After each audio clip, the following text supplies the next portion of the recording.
Sok, aku mau tanya deh. Kita kan dari jurusan psikologi ya, dan yang dipelajarin itu teori-teori dari psikologi barat. Kayak misalkan psikologi Erik Erikson, teori dari Vygotsky, dan juga lain-lain. Kamu penasaran gak sih, Sok? Penasaran tentang apanya nih biografinya mereka?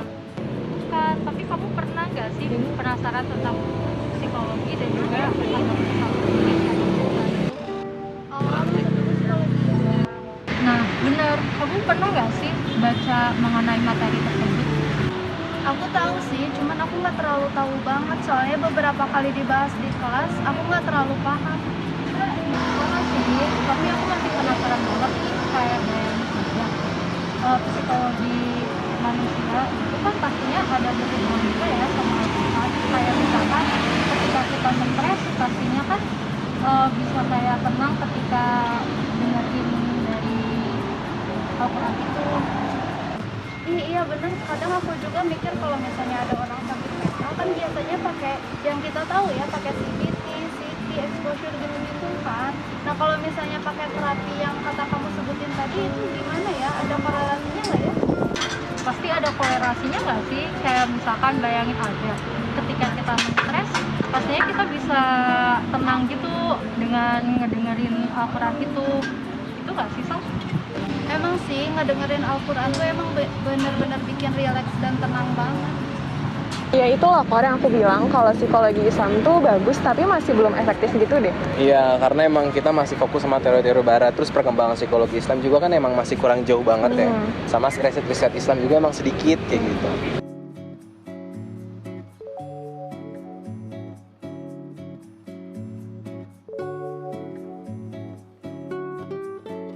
Kalian tadi lagi ngebahas apa? Kita lagi ngebahas psikologi Islam nih. Oh sama ya, tadi kita lagi ngebahas psikologi Islam juga ya. Oh, kalian lagi ngebahas psikologi Islam juga ya? Iya. Kalian tahu nggak sih mengenai perkembangan psikologi Islam? Psikologi Islam didefinisikan sebagai studi tentang jiwa dan proses-proses mental yang mendasari terjadinya persepsi, pikiran, emosional, dan perilaku, serta faktor-faktor yang memengaruhinya, baik yang terlihat maupun aspek tak terlihat yang memengaruhi elemen-elemen tersebut. Tadi kan disebutin studi tentang jiwa ya. Nah, jiwa yang dimaksud itu tidak semata-mata psikologis, tetapi esensinya adalah spiritual dan metafisik. Karena pada dasarnya sifat asli manusia adalah spiritual loh, maka jiwa membutuhkan spiritual untuk menghubungkan dirinya dengan sumbernya, yaitu Sang Pencipta Allah Subhanahu wa Ta'ala. Karena sifat sejati manusia adalah berupa fitrah untuk percaya pada keberadaan Allah sebagai naluriah bawaan yang membuat mereka mengakui kebenaran atas keberadaan Allah dan mengikuti petunjuknya. Hal ini dijelaskan Allah dalam surat Ar-Rum, surat ke-30 ayat 30, yang artinya, jadi arahkan wajah kamu diri ke arah agama yang condong ke arah kebenaran. Dia telah menciptakan semua orang ke dalam fitrah kebenaran. Seharusnya tidak ada perubahan dalam ciptaan Allah. Itu adalah agama yang benar, tetapi kebanyakan orang tidak tahu. Adapun untuk psikologi Islam mengacu pada perkembangan dan kontribusi pemikir muslim dalam bidang psikologi sepanjang sejarah Islam. Psikologi Islam mencakup pemahaman tentang kehidupan psikologis dan spiritual manusia berdasarkan ajaran Islam. Berikut adalah beberapa tahapan penting dalam sejarah psikologi Islam. Yang pertama, kita mulai di abad ke-8 hingga ke abad ke-10 Masehi atau bisa disebut sebagai abad pertengahan. Pada periode ini banyak karya ilmiah dibuat dalam berbagai bidang di dunia Islam, termasuk filsafat dan ilmu pengetahuan. Banyak pemikir muslim seperti Al-Kindi, Al-Farabi, dan Ibnu Sina atau yang disebut sebagai Avicenna oleh kalangan barat, yang dikenal sebagai perintis dan pemikir dalam konsep psikologi. Ibnu Sina misalnya mengembangkan pandangan tentang hubungan antara tubuh dan jiwa dan konsep pengaruh emosi terhadap kesehatan mental. Abad ke-11 hingga ke-14 Masehi, pada zaman keemasan Islam, pada periode ini sejumlah besar karya ilmiah ditulis dan terjadi perkembangan sangat pesat dalam berbagai bidang ilmu, termasuk psikologi. Salah satu tokoh penting adalah Ibnu Rushd atau yang dikenal oleh barat sebagai Averroes, yang membuat komentar tentang karya Aristoteles yang memengaruhi pemikiran tentang hubungan antara akal dan tubuh. Kemudian di abad ke-19 awal abad ke-20. Pada masa ini, pemikir-pemikir muslim seperti Jamaluddin Al-Afghani dan Muhammad Abduh memulai gerakan pembaharuan intelektual di dunia Islam. Mereka menekankan pentingnya harmoni antara agama dan ilmu pengetahuan termasuk ilmu psikologi.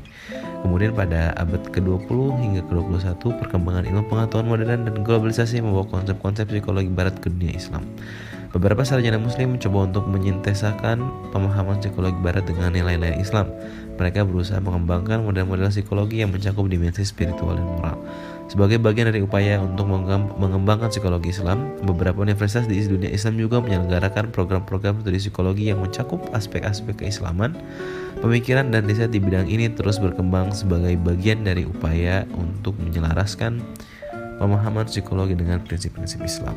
Contoh kasus dari penerapan terapi atau terapi psikologi Islam adalah penanganan terhadap salah satu penyakit mental yang dikenal sebagai psikosis, di mana gejala dan gangguan tidak dapat dideteksi oleh medis, sehingga membutuhkan penanganan yang lebih lanjut terhadap psikis dan kepribadian. Dalam dunia Islam, psikosis disebut juga sebagai kesurupan, mengacu pada aktivitas abnormal seseorang yang meliputi perubahan drastis dari aspek fisiologis dan psikologis. Kesurupan ini juga tidak dapat serta-merta diterima oleh medis, karena simptom yang terlihat tidak dapat dikenali dan diklasifikasi terhadap suatu jenis penyakit jiwa tertentu. Maka dari itu, penanganan dengan metode ruqyah sangatlah efektif, dan terbukti dapat menegangkan syaraf dan memberikan relaksasi terhadap pasien atau klien.